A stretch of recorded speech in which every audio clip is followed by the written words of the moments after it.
విప్లవోద్యమాలు భారతీయ సమాజాన్ని అర్థం చేసుకోవడంలో, వారి కార్యక్రమాన్ని అమలు చేయడంలో వైఫల్యం చెందారు అని కొందరు అంటున్నారు. మరి వాటికి సంబంధించిన చర్చ ఈ పుస్తకంలో ఉన్నదా? ఉంటే రేఖామాత్రంగా చెప్పండి ఎట్లా ఉందో. ఎట్లుంటుంది ఇది 90 తోట ఆగింది. అప్పట్లో ఇంకా చర్చ మొదలు కాలేదు. విప్లవోద్యమం మంచి ఊపులో ఉన్నది. మొత్తము 90ల నాటికి ఉంది. మూడో నవల ఉంది కదా, తీరని నవల ఉంది కదా, ఇంకో నవల దాంట్లో ఏమైనా ప్రస్తావించారా? ఇందులో ఇక నేను ప్రస్తావించలేదు. ఎందుకు ప్రస్తావించలేదంటే అప్పుడు తెలంగాణనే ప్రధానమైన ఎజెండా అయిపోయింది. నేను వ్యక్తిగతంగా అన్ని సంస్థలలో ఎట్లా పాల్గొన్నా, నా కంట్రిబ్యూషన్ ఏంటి, ఆ వ్యక్తులేంటి, వాళ్ళ స్వభావాలు ఏంటి, ఉద్యమము ఏ మలుపులు తీసుకొని ఏ రకంగా ముందుకు పోయింది, ఎట్ లాస్ట్ ఉద్యమం ఎట్లా సక్సెస్ అయ్యి తెలంగాణ వచ్చింది. ఇందులో నా ఉద్యోగ జీవితము అనుభవము, నా జీవితం కూడా 3 పుస్తకాలలో నా జీవితము 60 ఏళ్ల జీవితం కనబడుతుంది. అండ్ సమకాలీన సమాజము ఉద్యమాలు కనబడతాయి. 1969 ప్రత్యేక తెలంగాణ ఉద్యమం ఆగిపోయిన తర్వాత మళ్ళీ ఎప్పుడు ప్రారంభమైంది?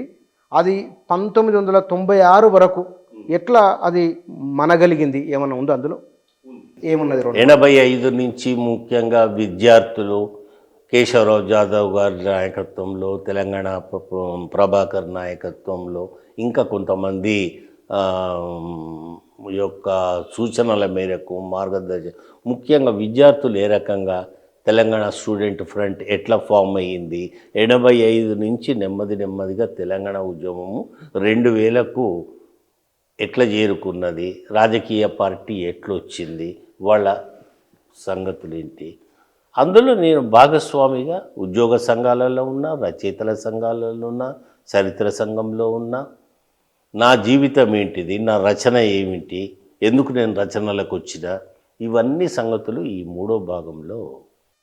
మీరు నిష్పక్షపాతమైన సమాధానం కావాలి నాకు ఈ ప్రశ్నకు, ఏబోయే ప్రశ్నకు. 69 ఉద్యమంలో ఉన్న వైఫల్యాలను, వాటి నుంచి పాఠాలు నేర్చుకుని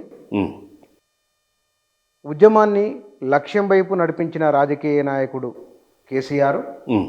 ఆయన లేకుంటే తెలంగాణ సాధ్యమయ్యేది కాదు అని ప్రశ్నిస్తే ఈ సమాధానం దీన్ని కొంచెం వివరంగానే చెప్పండి.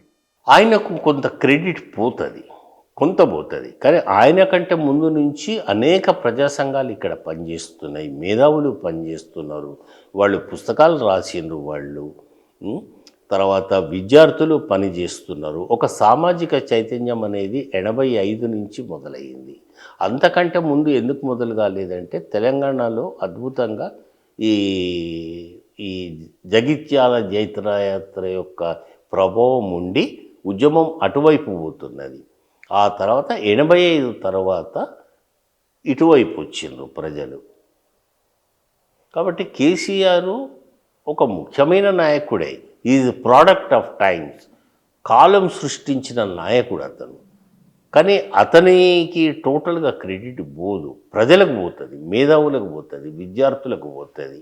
వాళ్ళు అనేక ఒక రంగం సిద్ధం చేయటం జరిగింది, పరిస్థితుల్ని ఒక పక్వానికి తీసుకొచ్చిండ్రు. అప్పుడు రాజకీయ నాయకులు గతంలో చెన్నారెడ్డి ఏ రకంగా తర్వాత ప్రవేశించిండో అట్లా కేసీఆర్ గారు తర్వాత వచ్చిండు. ఆయనకుండే క్రెడిట్ తప్పకుండా ఆయనకు ఉంటుంది. But he is not whole and soul